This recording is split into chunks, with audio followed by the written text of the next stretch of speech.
This is Bedtime Stories, Grownup Edition, Sins of the Father, Part 14.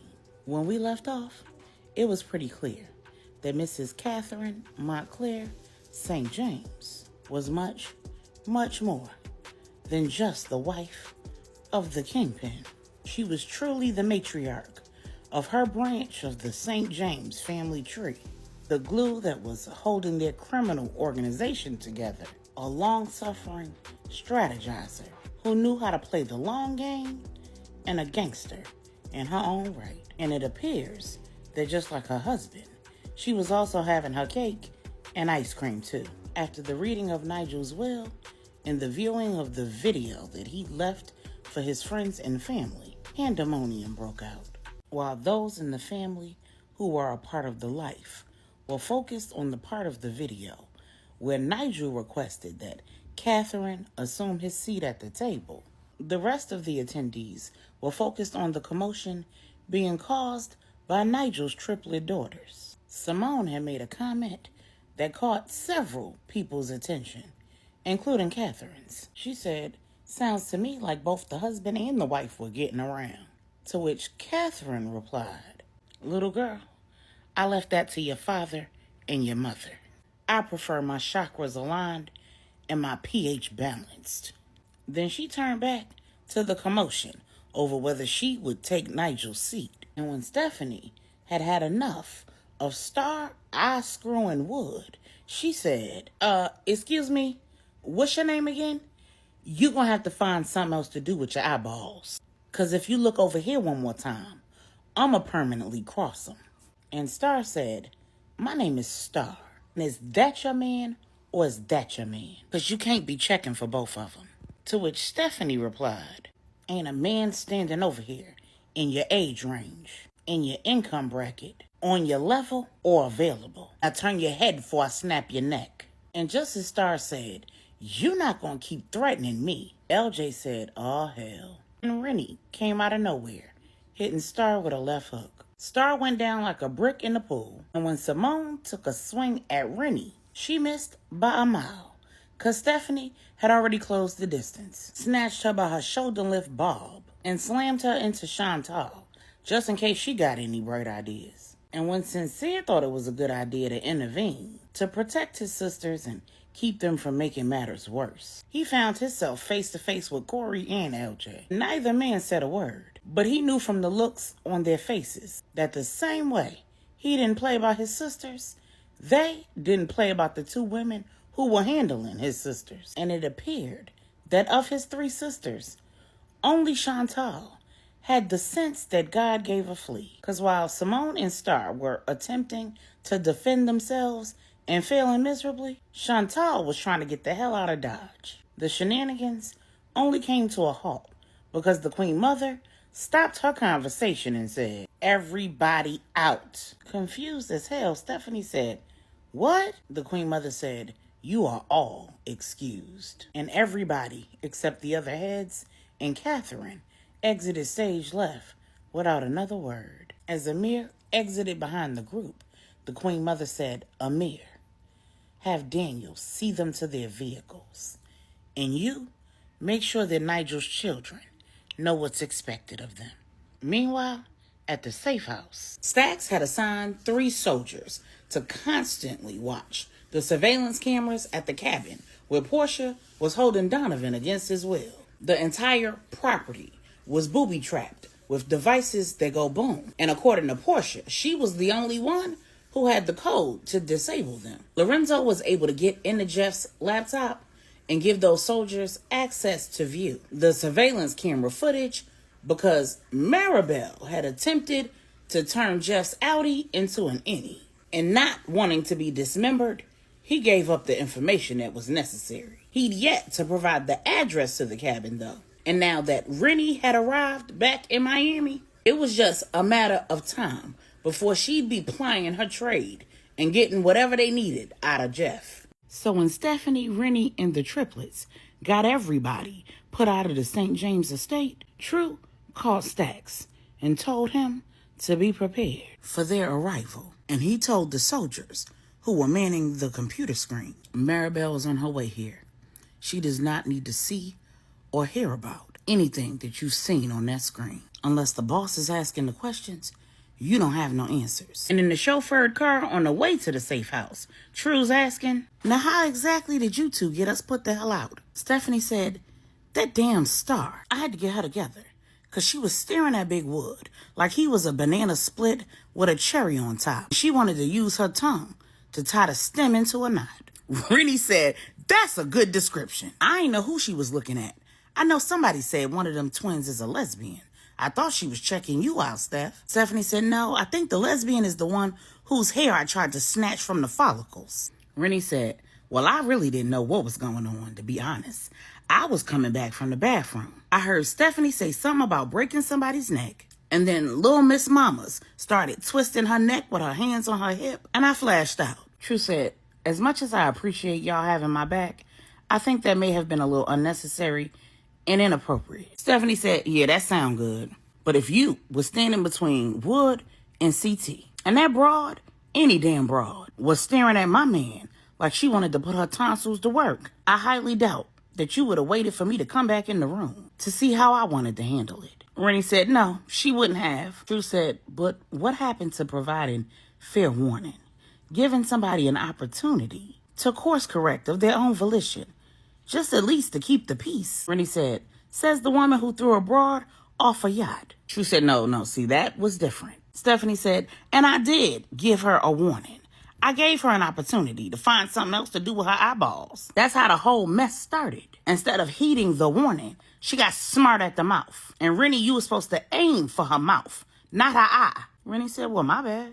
I'm sure I'll have an opportunity to make it up to you. Now, True, where did you get to? True said, I was working. So, Wood has a contact who might be able to help with disarming those bombs.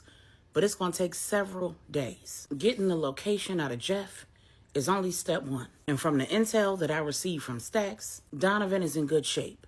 He's unharmed, and he seems to have Portia eaten out of his hands, literally. So we don't need to make any hasty moves trying to go in and rescue him. The last thing that we want to do is make Portia more volatile or make a misstep and send that whole cabin up in flames. Rennie said, okay, I got it. I'm going to get that info out of Jeff. But tell me something.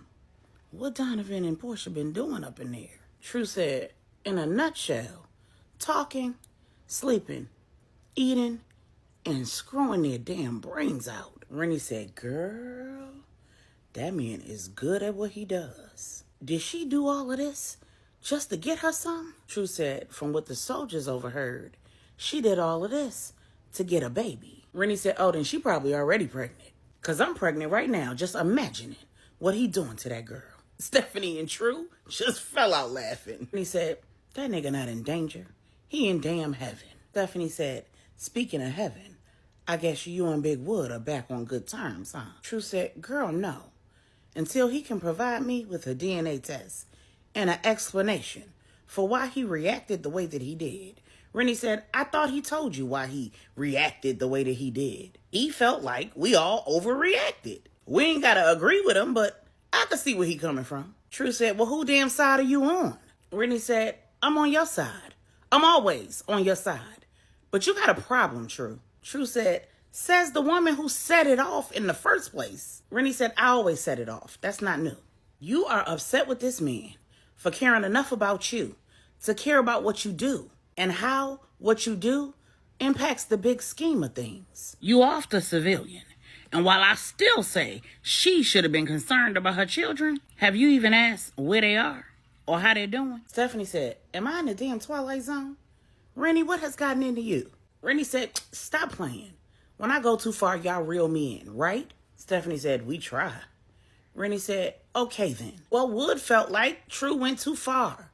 So he was trying to reel her in. I don't know if y'all missed it, but none of this is normal. Before that whole thing with the Newports, none of us knew a darn thing about our 5 families. And it would have never occurred to any of us to be doing what we doing right now. I'm crazy, and even I know all of this is crazy. Nobody's really all that surprised that you wanted to be the queen pin, Stephanie. But even with that said, the ways that you have changed have made you better. Look at you and CT. Now, you might be enjoying what you're doing, true, but you gotta admit that you're not the same woman you were when you and Wood first got started. We just left a memorial service with Miss Catherine, the lady who used to laugh and play with the kids and be in the kitchen cooking with the Queen Mother. I've known them all longer than you have, as my brother and Q have been close since I was a kid. But the woman I've known for like 20 years and the woman I saw today are like Jekyll and Hyde. We are surrounded by stone cold killers. And less than half of the people who were in that room when Miss Catherine made the announcement that Nigel had 5 kids with his slide were actually surprised to hear it. Stephanie and True just stared. Rennie said, I know y'all not telling me y'all didn't notice. True said, you think that they knew? Rennie said, no, I'm sure they didn't know. But they were not surprised that he was cheating. Nigel, Idris, Samuel, Manny, they're all very different men, but they all the same. True, if you had to bust it wide open for Lil Jose in order to do your job, what you think the men have to do theirs? Samuel just got remarried, but I bet dollars to donuts he was taking broads down left and right since his first wife died. And probably before that too. Idris never been married. You think he been holding out all this time waiting for the Queen Mother to be free? And Manny keeps it real low key, but I think, you know what? Never mind. Stephanie said, you think what? He better not be cheating on my Aunt Marisol. I really like that lady. She and I got real close when I was isolated in Puerto Rico, and we have a good relationship. She's a good woman. Rennie said, ask her about her husband. Nadia and Anan were not married when the Queen Mother, Nadia, and the twins was in that accident. Stephanie said, ooh, girl. True said, I feel what you're saying about how people in positions of power can make bad choices, and sometimes they find themselves in positions where the choices make themselves, like I did with Lil Jose. But what exactly does that have to do with me and Big Wood? Rennie said, Pops Andy used to talk to all of the men about life, marriage, being men. And LJ has talked to me a time or two about the things that Pops Andy said to him. I guess he thought that would help me find a good man. But Pops Andy didn't want his sons in that life, not just because it was dangerous, illegal, immoral, but he also knew that it could take an emotional toll on people. People would get cheated on, lied to, outside kids would be made, and that actually mattered to him. He lived his whole life trying to break generational curses, trying to prevent the sins of his father from hovering over his own head and over the heads of his sons and his daughter.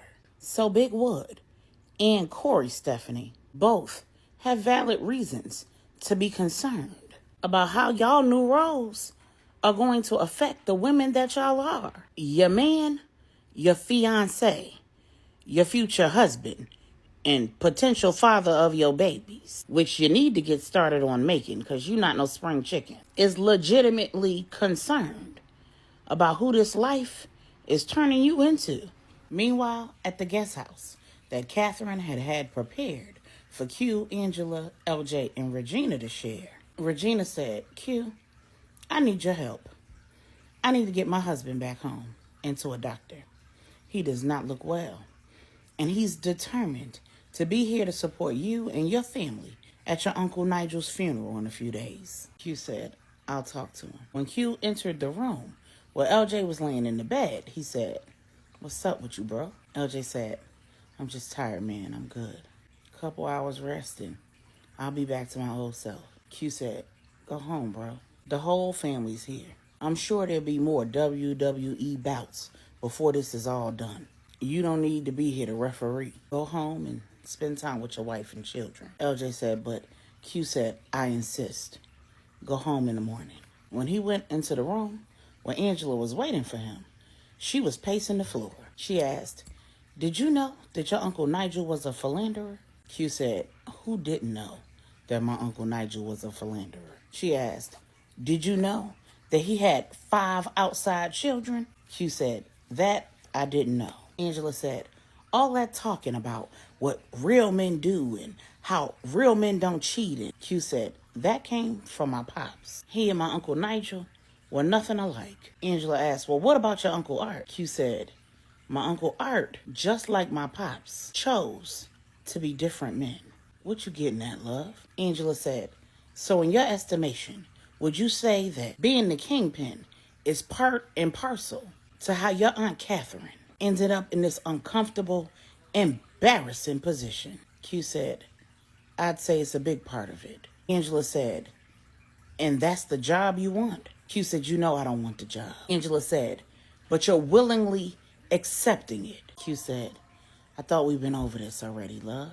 I told you, if there was anybody else who could take my uncle's seat, if my mother wasn't currently occupying the Baptiste seat, I'd be fighting this tooth and nail. But the Notorious Five exists because there's safety in numbers. I know what the Queen Mother's capable of, and I've heard stories about my Aunt Catherine. But as the head of this family, I cannot, in good conscience, let the two oldest living women in my family carry this burden alone. Hell, if it was up to me, I'd dismantle both organizations. If there was a way to do that without ruining the lives of thousands of men, women, and children, putting the freedom of every one of the employees on the line and risking thousands of lives, I would.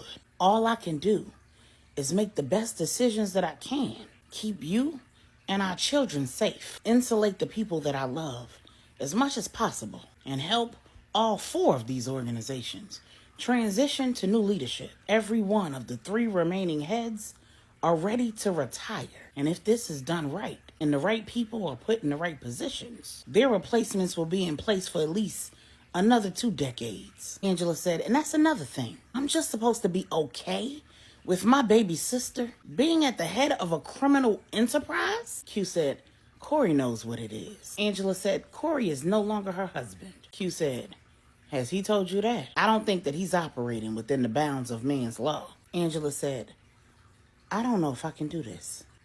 I don't know how Catherine did it. I don't know how my Aunt Mighty Soul does it. I have no idea how Wise is gonna do it. But I can't do it. I love you. But I cannot spend the rest of my life worried about whether you can remain faithful, whether you're gonna come back home to me alive or in a pine box, whether my children are gonna be safe, whether the police, the feds, the CIA, or the ATF are gonna invade my home and take everything that I've worked for under the false impression that it's connected to ill-gotten gains. Q asked, are you saying that you want out of this marriage, Angela?